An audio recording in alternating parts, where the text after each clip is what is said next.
Hi John, John Mitchell here. We go back quite a long way, don't we? I'm not sure I should be doing this actually because Laura's using a non-broadcast camera. Maybe that contravenes union rules, but then you know more about that than I would.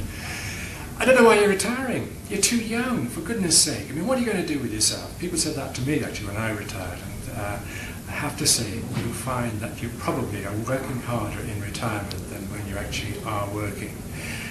We go back quite a long way. I remember one time when I put up a proposition for ADM about fat cats, and you thought I was aiming at one of our members in the NUJ. It's the first time, I think the only time, I remember you, John, defending a fat cat.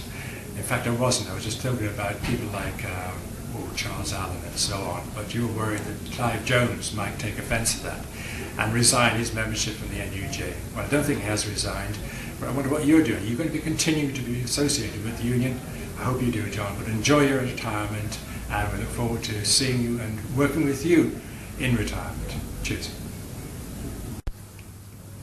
Well, John, I've known you for more than 30 years, since I was a student at Oxford University. I was there from a grammar school, and you were there as a mature student from the Cowley Car Works. And I'm glad to say you haven't changed a bit in more than 30 years, which in my view is a very good thing.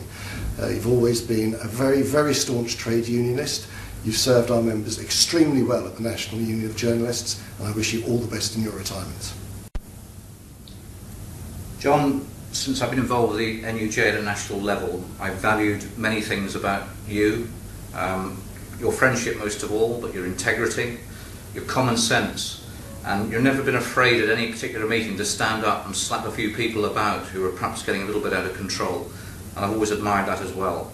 You may be an old lefty, John, we may not agree on everything, but I can tell you that you'll be very sadly missed here at the union, and I've valued very much working with you, and I do wish you a very long and happy retirement.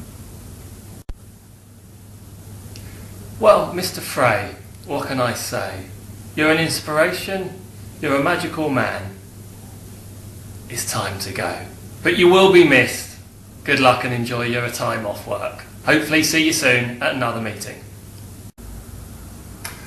Lewis MacLeod from BBC Monitoring Chapel, Caversham Park. John Fray has been for over 20 years a very good friend to this chapel, and the card that members signed for him on his final visit was just full of personal tributes from individual members who thanked him personally for the work he had done for them. And on behalf of the chapel, I would say that I would like to thank John for all his work and for being such a good friend and a loyal defender of members' rights at Caversham Park Chapel. Okay, Martin Hughes, BBC Wales, BBC Cymru. I'd like to thank you, John, for three things. Number one, all your hard work, support for the branches and the chapels in Wales, and setting up the Wales Executive Council. Two, your support during all those years. And thirdly, and more than anything, for not giving up, because that's what counted in the end. May you have a long and happy retirement. Diolch yn fawr, pob lwc. John, you've always been a huge support in some very difficult times. You've always been there when I needed you, and I'm going to miss you. All the very best for the future. Hi John, thanks for being an absolutely fearsome advocate for the NUJ and for supporting us all over the years. We're going to miss you. Cheers John, bye. John, can I just say that it's been an absolute privilege working with you as a chapel official, and that at times you may have seemed like an old union curmudgeon, but we really appreciated the way that you just hung in there, got a hold of the essential issue, and hung on doggedly until the management gave in. That's what we really want in a union official, and you gave it to us in spades. I'm really going to miss John Fray because he's such a brilliant guy and he's such a great trade unionist. Good luck, John. All the best. John, what can I say? can't believe you're actually leaving after all these leaving events that we've gone through. It's really sad for the union that you're going. Don't think you're going to get away scot-free, because you will be back and we will be calling you up every hour of the day asking your advice on all the pressing issues related to the union. But I just wanted to say on a personal note, thanks very much for all the support and help that you gave me when I started at the NUJ, because it was very much appreciated, and all the best for the future. Well, John, we are all going to miss you like mad, and especially me, because apart from you, I think I'm right in saying I'm the longest serving union official in broadcasting in the NUJ. Look at the white hairs. When I first knew you, I probably didn't have any hairs at all. No, I think I did actually, but it was all dark then. The hair's mine, the beard's not.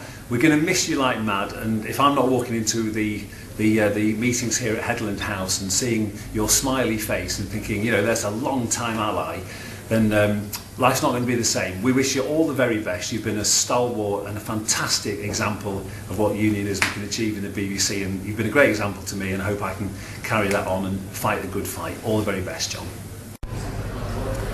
Well, 2 days before coming to this farewell party for John Fray, I found the blog of John Fray's speech, farewell speech at the NUJ conference a month ago.